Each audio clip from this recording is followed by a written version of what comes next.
Bonjour à tous. Cette nouvelle vidéo, j'y vais aborder un sujet classique de la psychiatrie, on va dire, le sujet de la dépression. Alors, je ne vais pas parler de ce que c'est la dépression, reconnaître les signes, quoique je peux aussi en parler un tout petit peu de ça. J'aimerais bien savoir dans les commentaires qu'est-ce que vous désirez à travers ces vidéos. Est-ce qu'il y a besoin de plus de informations par rapport à la symptomatologie, les aspects cliniques, ou ce format un peu atypique, ça vous convient ou pas. Donc je voulais surtout parler de comment on peut vraiment aider une personne qui souffre de dépression. Il y a beaucoup de choses à faire et aussi à ne pas faire quand on a quelqu'un dans notre entourage qui souffre de dépression. Une personne qui souffre de dépression, on va pas l'aider si on va commencer à lui dire allez, ça va aller mieux, va faire quelque chose pour oublier, pour passer à autre chose. Ou même si on lui propose des choses à faire ensemble, ça peut être difficile pour cette personne qui souffre de dépression de trouver l'énergie pour nous accompagner, trouver la motivation. Après, ce qui est bien de faire, c'est effectivement d'accompagner ces personnes-là, d'être là. Parfois, juste être là, ça suffit. Et aussi essayer de petit à petit à le mener à les consulter.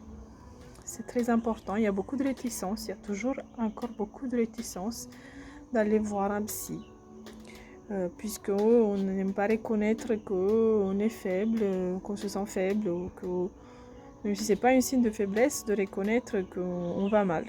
C'est même le contraire, c'est un signe de courage. De reconnaître qu'on va mal et qu'on a besoin d'aide. C'est pas un signe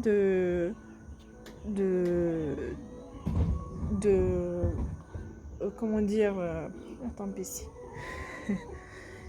Tu n'es pas plus fort si tu arrives à t'en sortir tout seul. Et d'une dépression, on n'arrive jamais à s'en sortir tout seul. Bien évidemment, il y a plusieurs degrés de dépression. Il y a des dépressions qui sont plus légères, d'autres qui sont moyennes, et d'autres qui sont très graves, qui peuvent être même mélancoliques fortes. Il y a des aspects qui peuvent être même délirants. Donc je ne vais pas parler de chaque type. Dans des dépressions légères, effectivement, ça peut être plus simple parfois de s'en sortir tout seul, ou juste avec l'aide des amis, de la famille, avec du soutien social.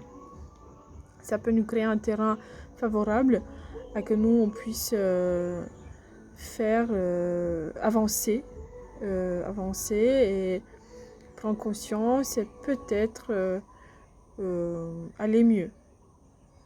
Mais si on parle d'une vraie dépression clinique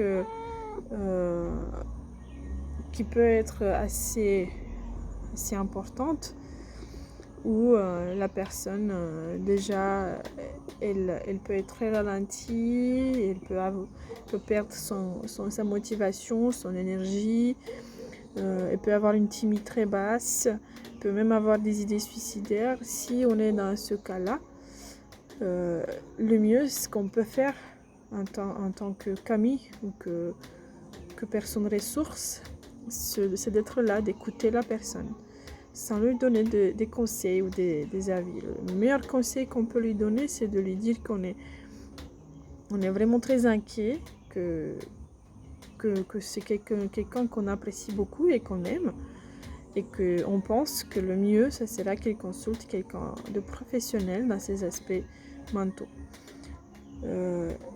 Et que le mieux, c'est qu'elle cherche de l'aide. Une aide qui est apte à gérer ces genres de problématiques. Puisque nous, en étant amis ou en étant quelqu'un qui aime cette personne, on peut l'aider. Bien sûr qu'on peut l'aider en étant là, en l'écoutant, en à l'accompagner au quotidien ou à l'accompagner de temps en temps. Mais la maladie ne va pas partir tout seul, si on parle d'une maladie, d'une vraie dépression.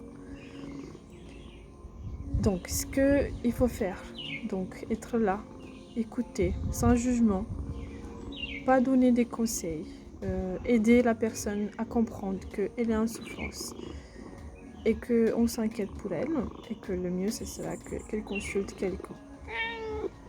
Et débuter un travail sur soi-même si plus tard, quand cette phase aiguë, elle va être résolue. Ce qu'il ne faut pas faire, c'est voilà, de lui donner des conseils, de lui dire que ça va aller mieux, de ne pas l'écouter, de lui dire quoi faire, de lui faire une liste à faire, des choses à faire pour s'en sortir.